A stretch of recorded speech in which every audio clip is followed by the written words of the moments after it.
নমস্কার বন্ধুরা।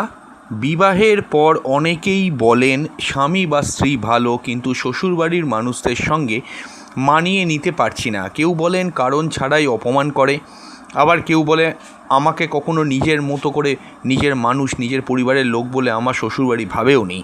কিন্তু প্রশ্ন হলো, সব কিছু কি শুধু মানুষের ব্যবহারের জন্যই হয়, নাকি জন্মছকের মধ্যেই লুকিয়ে থাকে এমন কিছু গ্রহযোগ যা বিবাহের পর শ্বশুরবাড়ির সঙ্গে দূরত্ব, ভুল বোঝাবুঝি, অপমান, মানসিক কষ্ট বা বিচ্ছেদের কারণ হয়? আমরা তো প্রায়শই দেখি বিবাহের পর বাবা মার থেকে আলাদা হয়ে অনেক দূর দূরান্তে স্বামী স্ত্রী বসবাস করছে, বাড়ির সঙ্গে সম্পর্ক প্রায় খুবই কম, জাস্ট টাকা পয়সা দিয়ে নিজেদের দায়িত্বটাকে ছেড়ে দেয়। এরকম আপনারাও খুঁজলে কিন্তু আশেপাশে পাবেন, এবং অনেকে বাড়িতে থেকে যন্ত্রণা ভোগ করছেন। প্রবলেমটা কোথায়, সমস্যাটা কি? আজকের এই ভিডিওতে আমরা আলোচনা করতে চলেছি কোন কোন গ্রহ শ্বশুরবাড়ির সম্পর্ক নষ্ট করে, শ্বশুরালয়ের সঙ্গে সম্পর্কটাকে নষ্ট করে, কোন ভাব সবচেয়ে গুরুত্বপূর্ণ, কেন কিছু মানুষ বিবাহের পর সম্পূর্ণরূপে একা হয়ে যায়, কেন শাশুড়ি বা বৌহুমার অকারণ কলহ লাগে, কেন জামাইকে অপমান করা হয়, কেন স্বামী বা স্ত্রী মাঝখানে পড়ে যায়, এবং এই সমস্যার জ্যোতিষীয় ও মনস্তাত্ত্বিকভাবে কী গুরুত্ব রয়েছে।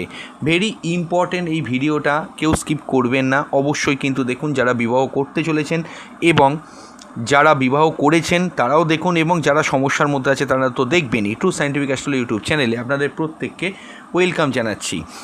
দেখুন, শ্বশুরবাড়ির সম্পর্ক কোন ভাব দেখে? প্রথম হচ্ছে কি সপ্তম ভাব, কারণ সপ্তম ভাব হচ্ছে কি বিবাহ, অর্থাৎ স্পাউস এবং আপনার বিবাহিত জীবন। কিন্তু শুধু আপনার পার্টনার বা স্পাউস নয়, স্পাউসের পুরো ফ্যামিলি এনভায়রনমেন্টটাও কিন্তু সপ্তম ভাব থেকে দেখা হয়। যদি কোনোভাবে আপনার সপ্তম ভাব আক্রান্ত থাকে বা পীড়িত থাকে, বিবাহের পর আপনার জীবনে মানসিক চাপ আসতে কিন্তু বাধ্য। স্পাউসের পরিবার অবশ্যই কিন্তু খুব কমপ্লিকেটেড হয়ে যাবে, সম্পর্ক টক্সিক হয়ে যাবে। দেখুন, যদি চতুর্থ ভাবের কথা বলেন, লগ্নকে 1 নম্বর ঘর ধরে অ্যান্টি ক্লকওয়াইজ চতুর্থ ঘরে যদি পাপক গ্রহ বসে থাকে, আপনার বাড়িতে কিন্তু শান্তি থাকবে না। শ্বশুরবাড়িতে মানসিক অস্বস্তি শুরু হবে, নিজের ঘরেও আপনার নিজেকেই আউটসাইডার বলে মনে হবে। অষ্টম ভাব, এটাই সব থেকে গুরুত্বপূর্ণ, কারণ অষ্টম ভাব আমাদের জীবনে ইন লস, শ্বশুরবাড়ির secret, emotional trauma, humiliation, hidden অ্যানিমিস after marriage, এগুলোকে কিন্তু নিয়ে আসে। অষ্টম ভাব যদি আপনার খারাপ হয়, অষ্টমপতি যদি খারাপ হয়, বিবাহের পর হঠাৎ সম্পর্ক খারাপ হতে পারে। সেখানে অপমান, নীরবে অপমান সহ্য করা, একটা অবিশ্বাস, একটা ইমোশনাল টর্চার কিন্তু দেখা যায়। এরপর হচ্ছে সব থেকে মহামূল্যবান দ্বিতীয় ভাব, লগ্নকে 1 নম্বর ঘর ধরে অ্যান্টি ক্লকওয়াইজ ঠিক আপনার দ্বিতীয় ভাব যেটা হচ্ছে, সেই দ্বিতীয় ভাব হলো আপনার ফ্যামিলি বন্ডিং এবং আপনার শ্বশুরালয়। দ্বিতীয় ভাব থেকে আপনার চাইল্ডহুড বার্থ, অর্থাৎ কি আপনি শিশু বা কিশোর বয়সে যেরকম ছিলেন, আপনার পরিবারটা কেমন ছিল বাল্য বয়সে, সেটাকে দেখা হয়। এবং বিবাহের পর শ্বশুরালয়, সেই শ্বশুরালয়ও কিন্তু দ্বিতীয় ভাব, দ্বিতীয় পতি থেকে আসে। যদি দ্বিতীয় ভাব দুর্বল হয়, দুর্বল অনেকভাবেই হতে পারে দ্বিতীয় ভাব, জানবেন পরিবারে অ্যাকসেপ্টেন্স আসবে না, একটা অসামঞ্জস্যপূর্ণ বিবাহ হবে। লক্ষ্য করে দেখবেন, মানে বলি না যে দুটো পরিবারের সঙ্গে, দুটো পরিবারের দুজনের সঙ্গে দুজনের কোনো মিল নেই, মানে একটা পরিবার একরকমভাবে ভাবনা চিন্তা করে আর একটা পরিবার আর এক রকমভাবে ভাবনা চিন্তা করে। কথাবার্তা নিয়ে প্রবল ঝামেলা হওয়ার সম্ভাবনা থাকে যদি দ্বিতীয় ভাব আপনার পীড়িত হয়। দেখবেন শ্বশুরবাড়ি যাদের দ্বিতীয় ভাব আছে, প্রায়শই লক্ষ্য করে দেখবেন ঝামেলা কিন্তু কথাবার্তা নিয়ে হবে, মিসআন্ডারস্ট্যান্ডিং হবে। এক পক্ষ সব সময় নিজেদেরকে খুব বড় দেখাতে চায়। লক্ষ্য করে দেখবেন একটা বড়, একটা অহংকারী ভাব, বিশেষ করে দ্বিতীয়ভাবে যদি রাহু থাকে, এটা তো অবশ্যই ঘটবে যে এক পক্ষের থেকে আননেসেসারি বড় হওয়ার চেষ্টা করে, কারণ রাহুর মধ্যে দেখনদারি ব্যাপারটা আছে, রাহু এই জিনিসটাকে নিয়ে আসে। আর যদি কেতু থাকে, কেতু থাকলে হিডেন প্রবলেম কিন্তু ক্রিয়েট করে দেয়, আপনি আগে থেকে বুঝতে পারবেন না, বিবাহের পর সেটা ডিসক্লোজ হবে, একটা রেসপেক্ট ইস্যু চলে আসে। এবার আমরা দেখব কোন গ্রহ শ্বশুরবাড়ির সমস্যা বাড়ায়। ভেরি ইন্টারেস্টিং, একটু দেখুন শনি কীরকম সমস্যা বাড়ায়। দেখুন, শনি তো আপনারা জানেন ডিলে, কোল্ডনেস, রিজেকশান দেয়। কিন্তু যদি শনি সপ্তম ভাব, অষ্টম ভাব, দ্বিতীয় ভাব অথবা শুক্র চন্দ্রকে পীড়িত করে, তাহলে নেটিভ অনুভব করবে, ওরা আমাকে কখনো আপন ভাবেনি। আপনি একটু হরোস্কোপটা দেখবেন, যদি কোনোভাবে শনি এমন কোনো গ্রহের ওপর অ্যাসপেক্ট দিচ্ছে, বা শনি কোনোভাবে যদি চতুর্থ ভাব, সপ্তম ভাব, অষ্টমে যদি থাকে, দ্বিতীয়ভাবে দৃষ্টি দেয়, অথবা শুক্রের ওপর দৃষ্টি দিয়েছে, চন্দ্রের ওপর দৃষ্টি দিয়েছে, আপনি হরোস্কোপ খুলেও দেখে নিতে পারেন আপনি। যে এটা ভাববেনি ওরা আমাকে কখনো আপন ভাবেনি। ফলাফল কি? ইগনোর করবে, ইমোশনাল ডিস্টেন্স হবে, ঠান্ডা ব্যবহার করবে, দেরিতে অ্যাকসেপ্টেন্স আসবে। শনির একটা প্লাস পয়েন্ট কি, শনি যাই কিছু করুক, স্ট্রাগল করাবে, হয়রানি করাবে, আপনাকে কাঁদাবে, সব মানছি, কিন্তু শনি শেষ অবধি গিয়েও কিন্তু আপনাকে মানে সফলতাটাও শনি দেয়। মানে যেমন সোনা হয় না যে আগুনে পুড়িয়ে পুড়িয়ে খাঁটি করে, শনিও কিন্তু ঠিক তাই করে। শনির এটা কিন্তু বেস্ট একটা পলিসি। ফাইনালি আপনি আশা রাখতে পারেন সেই অবধি ন্যায় আপনার সামনেই আসবে, সত্য আপনার সামনে আসবে, এবং আপনি অর্গ্যানিক হলে, আপনি অথেন্টিক্যালি ঠিক হলে, ঠিক ব্যক্তি হলে আপনাকে অবশ্যই অ্যাকসেপ্ট করা হবে, কিন্তু প্রচণ্ড স্ট্রাগল করার পরে। আপনাকে স্ট্রাগল করিয়ে তারপরে অ্যাকসেপ্ট করাবে। আচ্ছা, এবার হচ্ছে মঙ্গল। দেখুন, মঙ্গল কিন্তু অ্যাগ্রেশন দেয়। মঙ্গল যদি সপ্তম বা অষ্টমভাবে ঢুকে থাকে তাহলে ইগো ক্লাশ, মারাত্মক ঝগড়া, একটা ডমিনেটিং ব্যাটেল চলবে, শাশুড়ি বৌমা কনফ্লিক্ট লাগতে বাধ্য। আপনি হরোস্কোপ দেখুন, যদি মঙ্গল সপ্তমে থাকে অথবা অষ্টমে থাকে, সেটা যেভাবেই হোক থাকে, আপনি লক্ষ্য করে দেখুন শাশুড়ির সঙ্গে বৌমার অ্যাডজাস্টমেন্ট হতেই দেবে না। মানে কখনো কোল্ড ওয়্যার হবে, কখনো হট ওয়্যার হবে, বিভিন্ন ফ্যামিলিতে বিভিন্ন রকম। লক্ষ্য করে দেখবেন এটা কীরকম হয়, যে এক্ষেত্রে শাশুড়ি বৌমার সংসারে ইনভলভ হয়ে যাচ্ছে, শাশুড়ি বৌমার সংসারে হস্তক্ষেপ করছে, বিবাহের পর যে একটা স্পেস ছাড়া দরকার সেই স্পেসটা সে ছাড়ছে না, সমস্ত ব্যাপারে ঢুকে যাচ্ছে। এগুলো তো সমস্যা অবশ্যই বাড়াবে। এবার ঝগড়া হবে, ইগোর একটা ক্লাস চলতে থাকে। কখনোই শাশুড়ি বৌমার কোনো যেটাকে বলা হয় যে তারিফ করা বা গুণগান করা, সেই জায়গাটা কিন্তু সে কোনো দিনই করবে না। বিশেষ করে যদি মাঙ্গলিক থাকে, অশুভ মাঙ্গলিক থাকে, ছোট ছোট বিষয়েও কিন্তু একটা যুদ্ধকালীন পরিস্থিতি তৈরি হয়ে যেতে পারে, এটাও কিন্তু দেখা গেছে। এবার হচ্ছে রাহু আসবো, তার আগে আমি বলবো যারা যারা কনসালটেশন করাতে চাইছেন স্ক্রিনে দেওয়া নাম্বারে হোয়াটসঅ্যাপ করে বুকিং করবেন। বাড়িতে বসে অনলাইনেই ডিটেল প্রেডিকশান পাবেন, কোনো সামান্য আলোচনা না, ডিটেল প্রেডিকশান পাবেন। অবশ্যই বুকিং মাস্ট, বুকিং করে অবশ্যই হোয়াটসঅ্যাপ করে বুকিং করবেন, কল করবেন না, কল ধরা পসিবল হয় না। অনেকেই যা সমস্যায় থাকে, ডেট টাইম প্লেস দেবেন, সমস্যাগুলো লিখে পাঠাবেন, বুকিং করবেন। বুকিং করার পরে আমরাই কিন্তু একদিন পর আপনাকে কল করব, কল করে আপনার প্রশ্নের উত্তরও দিয়ে দেওয়া হবে, এবং অবশ্যই কিন্তু আমরাও যে প্রশ্নগুলো দেখব বলা উচিত আপনি করেনি সেগুলোকেও কিন্তু আমরা জানিয়ে দেবো, এবং আপনি তাতে কিন্তু অনেক স্যাটিসফাইড হবেন। এমন নয় আমাদের চেম্বারে এসে দেখালে আলাদা ফেসিলিটি আপনাদেরকে দেওয়া হবে।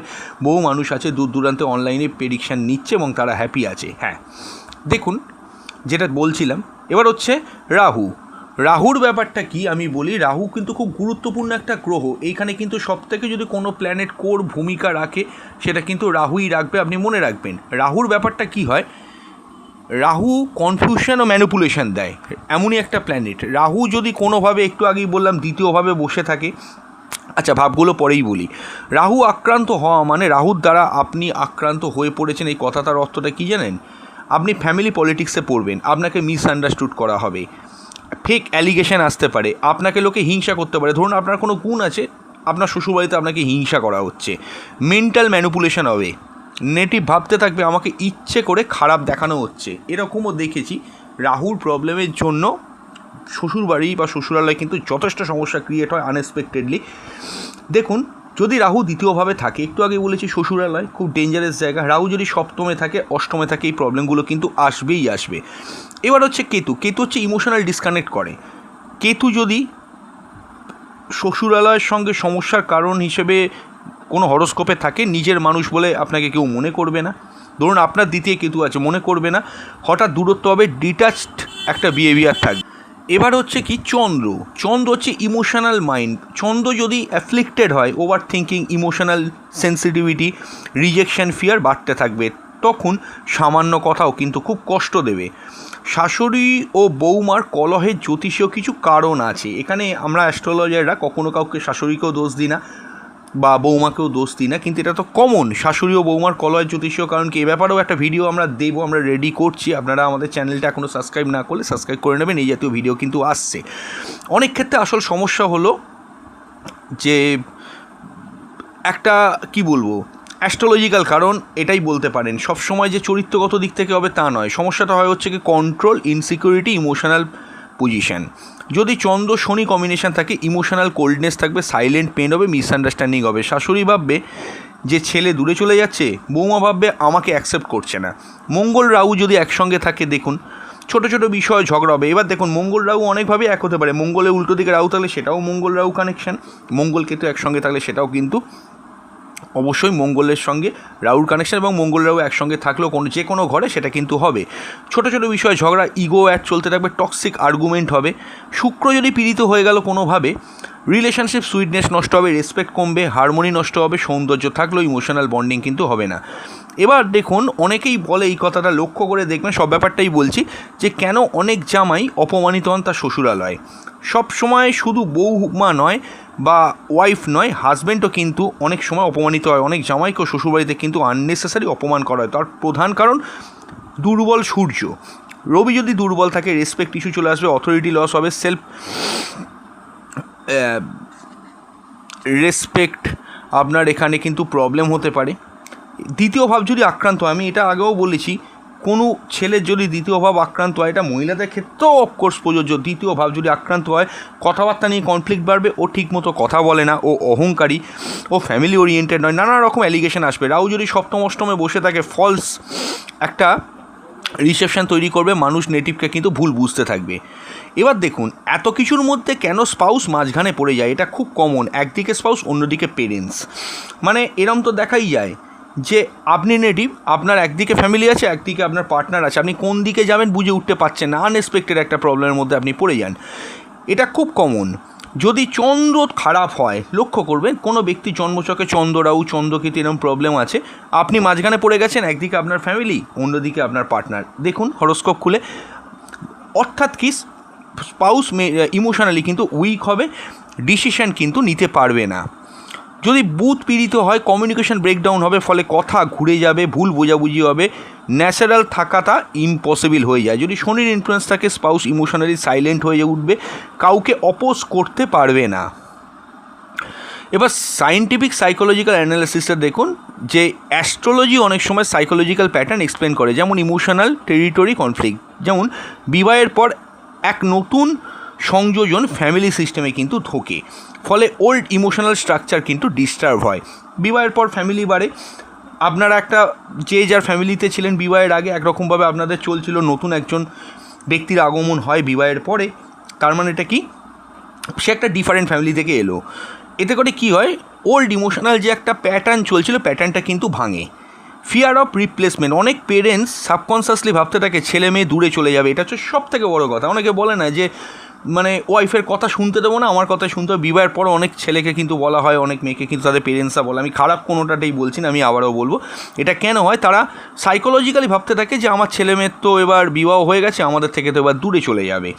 এই ফিয়ার থেকেই পজিটিভনেস, অ্যাঙ্গার, কন্ট্রোল বিহেভিয়ার হতে থাকে। এছাড়া হচ্ছে কি চাইল্ডহুড ট্রমা, যারা চাইল্ডহুড ইমোশনাল পেন আছে যাদের জীবনে, সে বিবাহের ক্ষেত্রেও কিন্তু প্রচণ্ড সেন্সিটিভ হয়। ভিডিওটা আমি কিছুদিন আগেই করেছিলাম, একটা আগের ইন্টারমিডিয়েট আগের ভিডিওটা আপনারা দেখে নেবেন, প্রেম সম্পর্কে, ওখানে সম্পর্কের দিক থেকে বলেছি।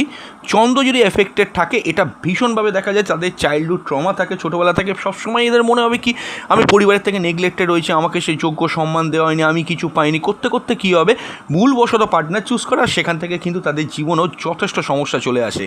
এই কথা বলবো না কি যে সব দিক থেকেই আসে, কিন্তু মানসিক দিক থেকে মতের অমিল, মনের অমিল তো একদম অবধারিত এদের ঘটবে। ইগো আইডেন্টিটি ক্ল্যাশ হতে থাকে, দুই ফ্যামিলির কালচারটা আলাদা হবেই। আমি আবারও বলবো, মঙ্গল রাহু টাইপ কনফ্লিক্টটা কিন্তু বাড়তে থাকবে, এটা মারাত্মক কনফ্লিক্ট হয়। আর লক্ষ্য করবেন, দ্বিতীয় ভাব, সপ্তম ভাব, এগুলো যদি খারাপ থাকে, অশুভ গ্রহ বসে থাকে, আপনি লক্ষ্য করে দেখবেন দুটো ফ্যামিলির কালচারটাই আলাদা হয়েছে। কোন কোন যোগ সব থেকে ডেঞ্জারাস আমি বলবো, তার আগে বলবো যারা যারা কনসালটেশন করাতে পারছেন না, স্ক্রিনে দেওয়া নাম্বারে হোয়াটসঅ্যাপ করে বুকিং করলে বাড়িতে বসে অবশ্যই কিন্তু কনসালটেশনে যেমন করাতে পারবেন, তেমনি যারা কনসালটেশন করতে পারছেন না তারা আমাদের চ্যানেলে মান্থলি 59 টাকা মেম্বারশিপ নিতে পারেন। এই ভিডিওতে অবশ্যই কিন্তু চ্যানেলে ক্লিক করলে জয়েন বটনে ক্লিক করে আপনারা মেম্বারশিপ নিয়ে নেবেন, আমাদেরকে হোয়াটসঅ্যাপ করে জানাবেন। নাম্বার তো দেখতেই পেয়ে যাচ্ছেন এতক্ষণে, 9433821066, এই নাম্বারে হোয়াটসঅ্যাপ করে আমাদেরকে জানাবেন আপনারা মেম্বারশিপ নিয়েছেন, তাহলে আমরা চেকিং করে আপনাদেরকে আমাদের হোয়াটসঅ্যাপ গ্রুপে অ্যাড করে নেব। সেখানে সমস্ত অ্যাস্ট্রোলজিক্যাল আপডেট পাবেন, মাসের যে কোনো একবার যে কোনো একটি প্রশ্ন আপনারা নিজেদের সম্পর্কে আমাদের কাছে জেনে যেতে পারবেন। এবং অবশ্যই কিন্তু আমি এই কথাটাও বলবো, সেখানে রেমিডির প্রয়োজন হলে আমরা ঘরোয়া রেমিডিও প্রোভাইড করে দিই, সেটাও কিন্তু আপনারা পাবেন মাসভিত্তিক করে। এবং আরও একটা কথা বলবো তার সঙ্গে, যে ফেসিলিটিগুলো আমরা দিই, যে আপনার কোনো সমস্যা থাকলে সেগুলো যদি আমাদেরকে বলেন, তার বেসিসে আমরা ভিডিও বানিয়ে দিতে পারি, অর্থাৎ আমাদের সঙ্গে জুড়ে থাকতে পারবেন। হ্যাঁ, কোন কোন যোগ সবচেয়ে ডেঞ্জারাস? দেখুন, প্রথম হচ্ছে রাহু চন্দ্র। যদি কোনো হরোস্কোপে এই কানেকশান থাকে, মেন্টাল কনফিউশন সব কিছু কিন্তু নেগেটিভ হবে। মঙ্গল শনি, এটা অবশ্যই খুব ডেঞ্জারাস, মানে অগ্নি আর বরফ, মঙ্গল আগুন, শনি হচ্ছে কি সেখানে বরফ, এই কানেকশান কিন্তু খুব ডেঞ্জারাস, এটাও কিন্তু খারাপ। শুক্রকেতু, ইমোশনাল ডিট্যাচমেন্ট হবে। অষ্টম ঘর যদি পীড়িত হয়ে যায়, ইন লস প্রবলেম কিন্তু হতে থাকবে। সেকেন্ড হাউস, আমি আবারও বলবো, সব ছেড়ে সেকেন্ড হাউসটা দেখবেন। ফ্যামিলি অ্যাকসেপ্টেন্স ইস্যু হবে এবং ফ্যামিলির সঙ্গে কিন্তু মানে আপনার আপনার দ্বিতীয়ভাবে রাহু আছে, আপনার পিতামাতার সঙ্গে, আপনার ফ্যামিলির সঙ্গে, আপনার শ্বশুরালয়, আপনার যে শ্বশুর শাশুড়ি হবে তাদের কিন্তু স্ট্রং একটা বিরোধ থাকবে এবং দুটো আলাদা মেরুর পরিবার হবে। লক্ষ্য করে দেখবেন, এই ঘটনাগুলো কিন্তু ভীষণভাবে কিন্তু এফেক্ট দেয়। দেখুন, অনেক কিছুই এফেক্ট দেয়। এবার আমি এখানে শুধু সমস্যাগুলো বলে গেলাম। একটা কথা বলবো ছোট করে, আমি যদিও সব সময় কিন্তু এগুলোর আলাদা ভিডিও করাই পছন্দ করি, তাও যেহেতু ভিডিওটা করেছি এতটা, তার জন্য আমি কিছু রেমেডি বলে দিচ্ছি। সব কিছু পার্সোনালি নেবেন না, এবং আপনি বলে নয়, আপনার পিতামাতা, আপনার পরিবারকেও কিন্তু সেটা ফলো করতে বলুন। সব কথা কিন্তু অ্যাটাক নয়, এটা আপনাকেও যেমন মানতে হবে, আপনার পিতামাতা এবং আপনার শ্বশুর শাশুড়িকেও মানতে হবে। দ্বিতীয় হচ্ছে কি, বাউন্ডারিজ তৈরি করুন। রেসপেক্টফুল ডিস্টেন্স অনেক সময় রিলেশনশিপটাকে কিন্তু বাঁচায়। যদি আপনি বোঝেন আপনার পরিবার আপনার শ্বশুরালয়ের সঙ্গে ঠিক ম্যাচিং হচ্ছে না, একটা মিনিমাম ডিস্টেন্স আগেই আপনি করুন। সব কিছুতে কিন্তু ঘনিষ্ঠতা বাড়াবার চেষ্টা করবেন, এটা কিন্তু মারাত্মক ফল দিতে পারে আপনার জীবনে বলে মনে করবেন। তৃতীয় হচ্ছে কি, স্পাউসকে কোনো প্রেশার দেবেন না। আপনার যে পার্টনার, তাকে জাজ করতে কিন্তু বাধ্য করবেন না, বা দুটো পার্টনারের দুজনের ক্ষেত্রে খেয়াল রাখা দরকার যে কারুর যেন ফ্যামিলি এফেক্টেড না হয়, প্রথম থেকে খেয়াল রাখা দরকার।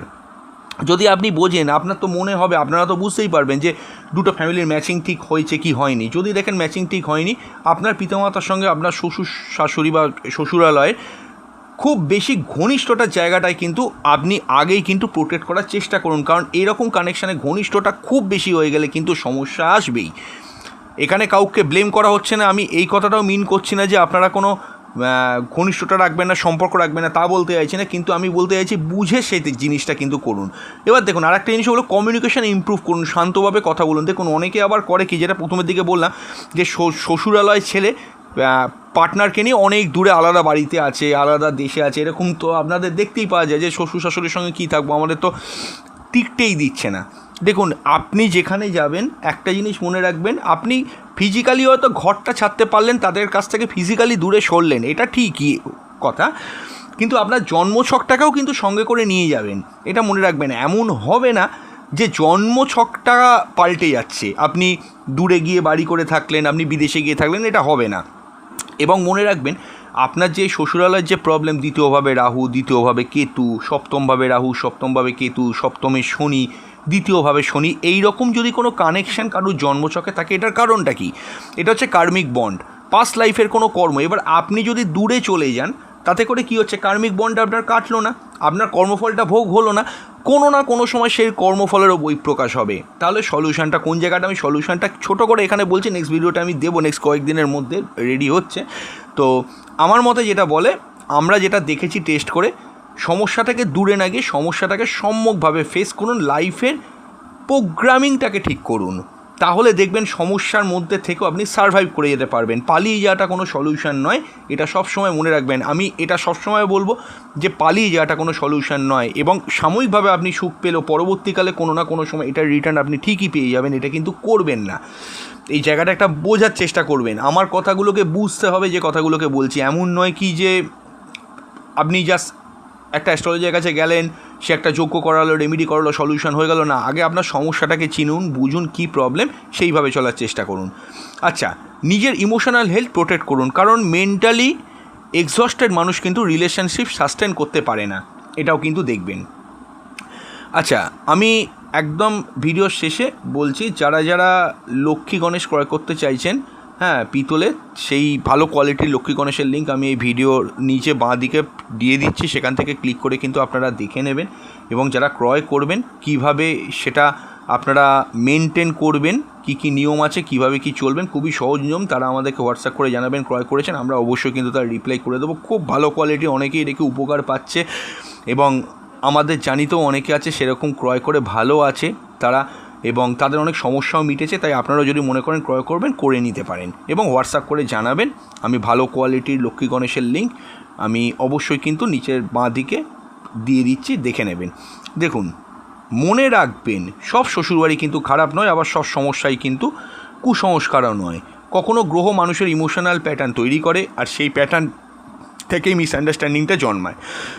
জ্যোতিষের কাজ কাউকে দোষী বলা না, একটু আগেই বলেছি আমরা কাউকে এখানে দোষী বলার জন্য আসিনি, বরং রিলেশনশিপের হিডেন এনার্জি তাকে বোঝায়। যদি আপনার চার্টে এমন যোগ থাকে ভয় পাবেন না, কারণ সচেতনতা থাকলে অনেক বড় সমস্যাও কমানো যায়। ভিডিওটি ভালো লাগলে লাইক করবেন, শেয়ার করবেন, আর চ্যানেল সাবস্ক্রাইব করতে ভুলবেন না। কমেন্টে লিখবেন আপনার কি কখনো শ্বশুরবাড়ির সঙ্গে ইমোশনাল মিসআন্ডারস্ট্যান্ডিং হয়েছে। খুব তাড়াতাড়ি ফিরে আসবো আমরা নতুন এক ভিডিও নিয়ে। নমস্কার।